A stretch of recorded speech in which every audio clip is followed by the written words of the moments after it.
Hi friends, this is Caitlin. Welcome back to my channel. Today I have another Halloween video for you. We are going to be working with the new Oddball Mad Scientist from Stamping Bella. If you've been here before, you might know that the Oddballs are some of my favorite images in general in all of card making, but especially from Stamping Bella. I just love their design so much. So we're going to be stamping him out. You can see here I forgot to take out the insert, but you do need to remove the foam insert from your MISTI before you stamp them because they are blue rubber mounted already for you, and the foam sticks right to your MISTI door to an acrylic block. They're very convenient to use, and that blue rubber gets so much super fine detail. So I stamped him out on Copic Express It paper, and I used my Honeybee Stamps Intense Black ink, which is my go-to for Copic coloring. And we're going to start by coloring him in first. I wanted him to have a white lab coat, kind of traditional, but this is also like a fun card for a friend, my dad's best friend who works at the haunt with us. If you don't know, my family owns a haunted house in Western PA near Pittsburgh. And so this was designed to kind of look like him. Well, it was colored to look like him, but it's also a pretty traditional color scheme and color choices for a mad scientist. So I figured it was universal enough that if you wanted some inspiration on how to color up a mad scientist for yourself, that this would work for anybody. But he's going to be really excited when I send him this card once this video is done. So yeah, just going through with some very light neutral gray markers, adding in my shadows along the bottom of the arm, kind of enhancing anywhere where there's a little bump or fold in the fabric with our artist drawn lines, and then blending everything out nice and soft into the white space with that N0. Leaving some of the paper's natural white is going to help it to really look white instead of gray. I wanted to do something a little different for the gloves, and so I went with this kind of very gray toned purple. The V20s, the whole family of V20s is a very like gray tone in general, but I thought it was just kind of fun where it's still kind of Halloween, orange, purple, and green on our card without it being like a bright neon purple. So I started with the V28 and then added V25, and now I'm going in with that V22 as my lightest shade, just kind of filling everything in. He's just going to have some black pants and black boots. So we're going in with the N8 first, which is almost black. It's like such a super deep gray color, and kind of emphasizing where the top of the boot kind of meets the ankle part where it has that deeper shadow. I'm going to blend everything in from there with that N6. I just filled in the pants because I really wanted them to look dark, and there's not a lot of room there anyway. And then I'll bring in that N4 for some highlight. I ended up going back in with that original N8 to shade in the treads on the boots, as well as add in some more emphasis to that shadow in between the boot pieces one more time. But yeah, I just kind of kept these as simple as I could. I like kind of a steampunky brass feel for all of the goggles and the buttons and everything. So I'm going in with E18 first, and we're going to do that for the goggles on the scientist as well as on the little octopus. He's so cute. And then E15 to blend that out, and then to help make sure that it looks like kind of that metallic bronzy gold color, then I brought in YR24 instead of sticking with the E's, and that's just going to help to kind of warm everything up and give that bronzy feel. So for the glasses part of the goggles, I went in with some warm grays just to kind of change up the undertone a little bit. Sticking still pretty dark, we're going to add just a tiny hint of highlight with that W5 right at the top. We're also going to be adding some shine to these with a gel pen, but also with the touch of gloss here in a minute. So For the eyes, I like to add a little BV and a very light B marker to the eyeballs just to help them stand out so they don't look kind of plain white and forgotten. It adds just a little hint of shadow. And I started out not knowing exactly what kind of skin undertone I was going to be going for. So I started with my E70 and then brought in E71 when I realized that was not going to be dark enough, and kind of just played with building up and blending out those colors from there. So pulling that E70 more into the center of the face and adding in some E000 as my highlight, but then even that didn't give me enough contrast. So I went back in with my E74 and added some shading under the eyes, to the eyelids, and then under the goggles, and then blended that out again with the 71 and 70 that we were using to begin with. So this gave me a really nice amount of depth and shadow to the face. And so I moved on to the hair, and for that I went with gray. The haunt actor I'm speaking of wears a crazy gray wig for his scientist character, and so I wanted some gray. Even then, it also, if you're going for just general scientist, I feel like it gives like the doctor from Back to the Future, right? Christopher Lloyd, it's giving that vibe. So I went in with neutral grays one more time, this time with some darker colors because I did want it to look gray and not white.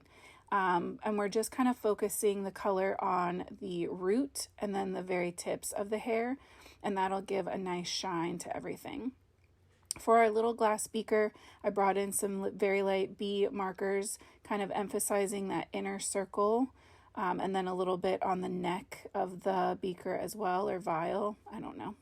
I wanted to bring in some of those bright, fun greens here, again, to kind of create that triadic color scheme for Halloween. Our octopus is going to be orange, so that way we get our purple, green, and orange all together. And for the octopus, I went with what's kind of been my go-to pumpkin combination this year, so YR09, and then it should be YR68, and then YR04. But just kind of trying to be mindful about how much space I was filling in because there isn't a lot of real estate here on this little guy, which is okay. He's cute, he's little, he's handheld, but that leaving enough room for that YR04 to have a nice highlight really just helps to kind of pop him. And I felt like the jacket was just too plain, and I thought blood splatter might be a little too far.